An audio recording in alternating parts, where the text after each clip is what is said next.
This morning, new data showing inflation is holding steady, but a broader look shows prices did rise on a wide array of products, showing that President Trump's tariffs are being passed along to consumers. So the question is, how do Americans feel about Trump's handling of inflation?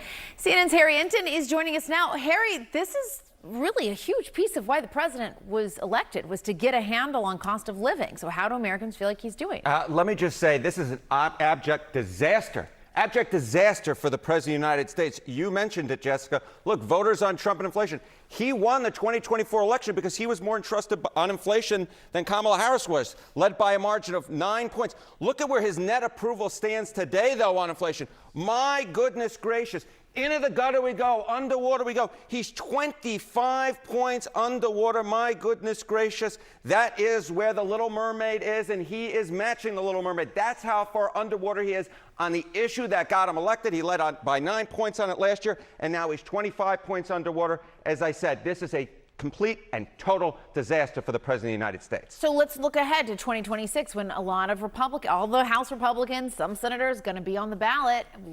How is that shaping? Yeah, if Republicans in Congress think that they can escape the wrath of the voters when it comes to inflation, I have a bit of a rude awakening for them. Trust which party more on inflation? You go back to the 2022 midterms, look at this. Republicans led by 13 points on which party was more trusted in inflation. Look at where we are now, nearly a 15-point shift in the Democrats' direction. It's within the margin of error, but the Democrats up by a point. This just looks totally different from where we were back in 2022 when, of course, Republicans took back the House. That's what Democrats are trying to do this time around, looking much better for them. The bottom line is the wrath that the voters feel for Donald Trump and inflation is transferring over to House Republicans and now Democrats, although it's a small lead, a big difference from where we were back in October of 2022, with Democrats actually in the positive and Republicans in the negative.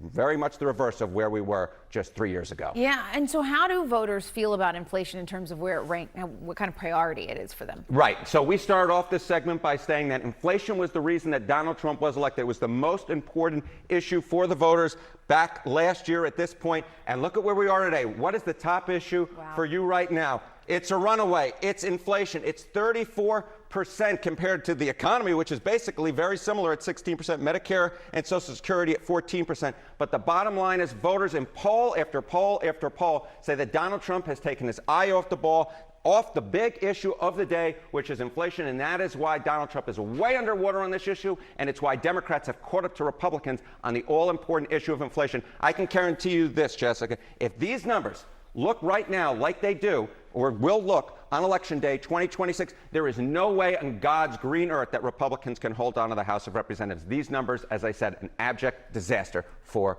Donald Trump and therefore Republicans. I mean, I'm no Harry Enten, but 34 is That's a big number. More than double 16. That is a very, very large number. All right. Thank you so much. Thank you.